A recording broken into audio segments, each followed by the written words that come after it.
باسم الآب والولد والمنفس القدوس أحد واحد آمين. باسم الآب والولد والمنفس القدوس أحد واحد آمين. In the name of the Father, in the name of the Son, in the name of the Holy Spirit, one God. Amen. Good morning and blessings and love, and welcome to today, Tuesday. And got to give thanks because we know not everyone has been blessed to be able to see today. So we just give thanks to the Almighty for allowing us to witness all that this day has in store. And we pray it is good, and we pray that we do good in the eyesight of the Almighty. So today's chapter is 2 Kings 8, and as with many of the chapters in this book, is split up into different stories. So the first story is the Shunammite woman's land restored, we can call it, and it goes from verses 1 to 6. We can call the second story Elisha and Hazael of Aram, and it goes from verses 7 to 15. The third story we can call Jehoram of Judah, who reigns and dies, and it goes from verses 16 to 24. And the fourth story is Hazael of Judah aligns with Israel, and it goes from verses 25 to 29. So give thanks and for these few words. Now Elisha had spoken to the woman whose son he had restored to life, saying, "Arise and go, you and your household, and stay for a while wherever you can. For Yahweh has called for a famine. It will come on the land of 7 years." The woman arose and did according to the man of God's word.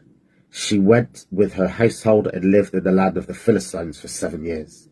At the end of the 7 years, the woman returned from the land of the Philistines. Then she went out to beg the king for her house and for her land. Now the king was talking with Gehazi, the servant of the man of God, saying, "Please tell me all the great things that Elisha had done." As he was telling the king how he had restored to life him who was dead, behold, the woman whose son he had restored to life begged the king for her house and for her land. Gehazi said, "My lord, O king, this is the woman, and this is her son, whom Elisha restored to life." When the king asked the woman, she told him. So the king appointed to her a certain officer, saying, "Restore all that was hers, and all the fruits of the field since the day that she left in the land, even until now." Elisha came to Damascus, and Ben-Hadad, the king of Syria, was sick, and was told, "The man of God has come." The king said to Hazael, "Take a present in your hand, and go and meet the man of God, and inquire of Yahweh by him, saying, Will I recover from this sickness?" So Hazael went to meet him, and took a present with him, even of every good thing of Damascus, 40 camels' burden, and came and stood before him, and said, "Your son Ben-Hadad, king of Syria, has sent me to you, saying, Will I recover from this sickness?" Elisha said to him, "Go, tell him, you will surely recover. However, Yahweh has shown me that he will surely die." He settled his gaze steadfastly upon him until he was ashamed. Then the man of God wept. Hazael said, "Why do you weep, my lord?" He answered, "Because I know the evil that you will do to the children of Israel. You will set their strongholds on fire, and you will kill their young with the sword, and you will dash their little ones in pieces and rip up their pregnant women." Hazael said, "But what is your servant, who is but a dog, that he could do this great thing?" Elisha answered, "Yahweh has shown me that you will be king over Syria." Then he departed from Elisha and came to his master, who said to him, "What did Elisha say to you?" He answered, "He told me that you would surely recover." On the next day he took a thick cloth, dipped it in water, and spread it on the king's face so that he died, and Hazael reigned in his place.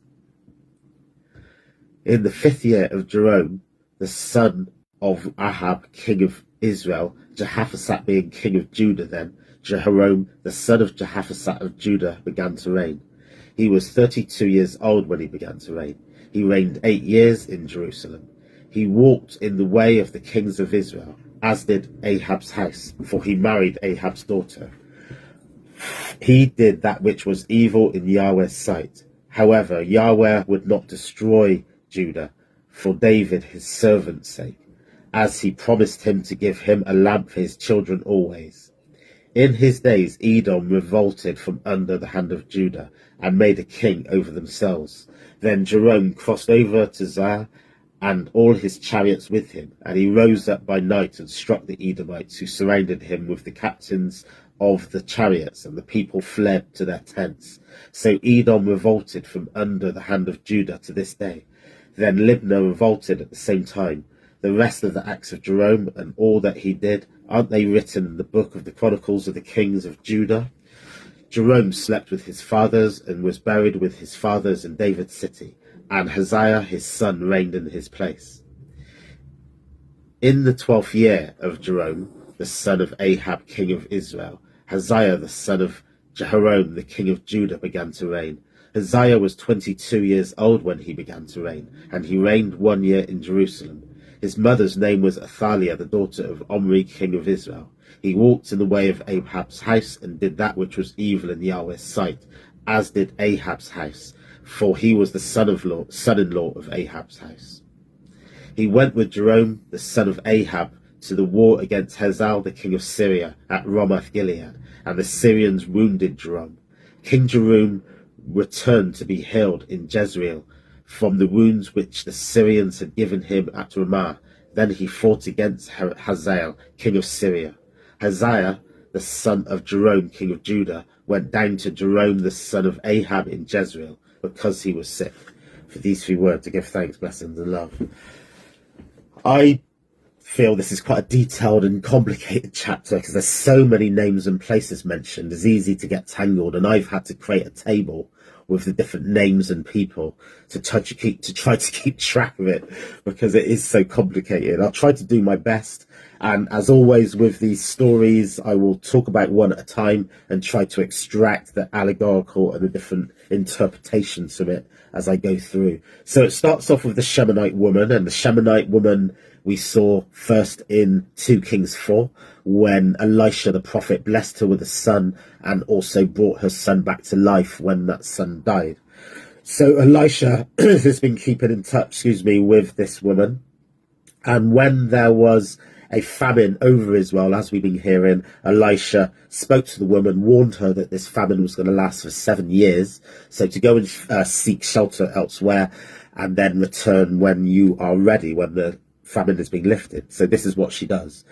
When she returns after 7 years, she goes and speaks to the king of Israel, and she asks for her land to be restored to her. Now, at that precise time that the king is there speaking with the woman, Gehazi, who was the servant of Elisha, if you remember Gehazi, he was the servant who got greedy, and for his greed, Elisha had to curse him with leprosy and his descendants. But Gehazi is there speaking with the king about all the wonderful things that Elisha has done. Because the king has heard these blessings that Elisha has done, he recognizes the woman from the story, and he says, yes, absolutely, your land is still your land and you may go back towards it. So there's 2 things either happening here. One is that this is in chronological order, and even though Gehazi is being cursed by Elisha, that he's still speaking the wonderful things that Elisha has done. And this would be a real blessing to the integrity of Elisha, that even someone who he's cursed continues to speak of him extremely highly. That's one interpretation. Another interpretation, which is taken by the Orthodox Study Bible, is that this is not written in chronological order, and it says this passage may not be in chronological order, as Gehazi has been stricken with leprosy earlier, and it is unlikely that someone with leprosy would be in such close proximity with the king. So if that's the case, then this story is more in line with yesterday's chapter, or the chapter before, when that famine had gripped Israel. So, but take it as read still, that the blessing of Elisha's good works has still been held with him and before him, because it's still being told by Gehazi, even if it is before that Gehazi was cursed. So the good works and the integrity of Elisha in a way runs before him, and then the Shemanite woman is being blessed by that good reputation of Elisha, and she's been blessed to be given back her own land, and that land has been restored. So quite a simple but beautiful story in what we've just heard there. The second story with Elisha and Hazael of Aram of Syria. So we hear how Elisha came into Damascus, and Ben-Hadad, the king of Syria, is sick. So he sends Hazael, his next commander, he sends him to Elisha to seek word from the prophet, the man of God, to find out if he's going to be healed from this sickness. And Elisha says, you can tell your king that he will be healed from this sickness. But then Elisha starts to cry, and Hazael says, why are you crying? And Elisha says, because I know the wickedness that you do, that the king of Israel shall recover from the sickness, but he will still die, and you will become king, and you will inflict great evil over the people of Israel. You will kill the pregnant women, you will kill the children, and it's going to be a great wickedness.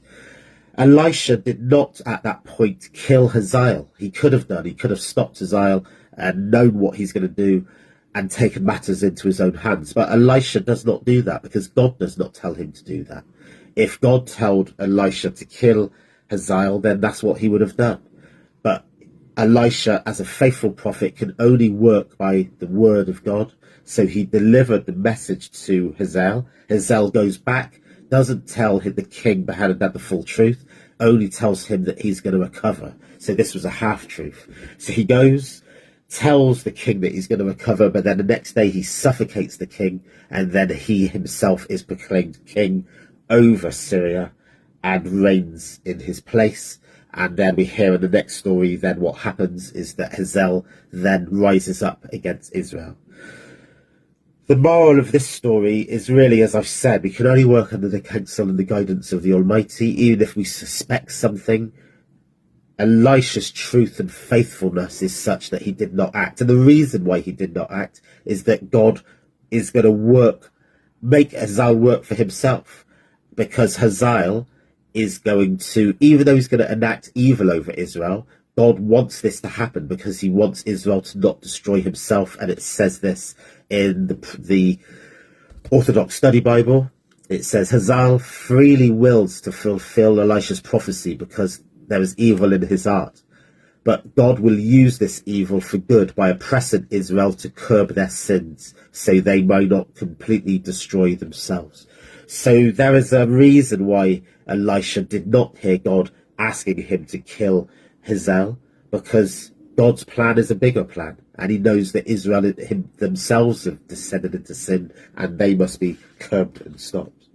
The final story is where it gets slightly complicated with lots of names, but we called it Hazael of Judah aligned with Israel. So Hazael has raised up against Israel and Judah. So there's a pact now between Hazael, the king of Judah, and Jerome, the king of Israel. So in the battle, Jerome gets wounded in the battle, and then Hazael then goes to Jezreel in Israel and then visits Jerome. The crucial thing about all of this is that Ahab, the former king of Israel, Ahab, he is the ancestor of both Hazael, the king of Judah, and also Jerome, the king of Israel. So, and it says very clearly in this chapter that they both have descended into sin and done what is wicked in Yahweh's eyes. So they're continuing to worship these foreign gods. They're continuing to worship the idols. So Ahab's influence that we've heard about in these previous chapters, Ahab and his wife Queen Jezebel, their descendants are now ruling both over Judah and Israel, and they've descended the people completely into sin. But as it also says in the third story, that God will not destroy Judah because for the sake of David, it says. The sake of David, where Yahweh said a scepter shall not leave the throne of David, that there forever will be a lamp over the throne of David, and this is where the Messiah is going to hail from. So Jesus Christ, Jesus Christos, he is descended from this throne, descendant of David, the lineage of the tribe of Judah, as is his Imperial Majesty Haile Selassie I, is the 225th descendant from Solomon, from this lineage of David, the Lion of Judah. So it was incredibly important for many reasons. So even though both lands, Judah and Israel, have descended into sin, God is not destroying Judah because he knows that's where the lamp and the glory is going to hail from. So apologies, that was slightly disjointed, really complicated to try to describe, but I hope we got there in the end. Have a blessed day. Glory always to God. And God willing, be back with more tomorrow for the next chapter. One love.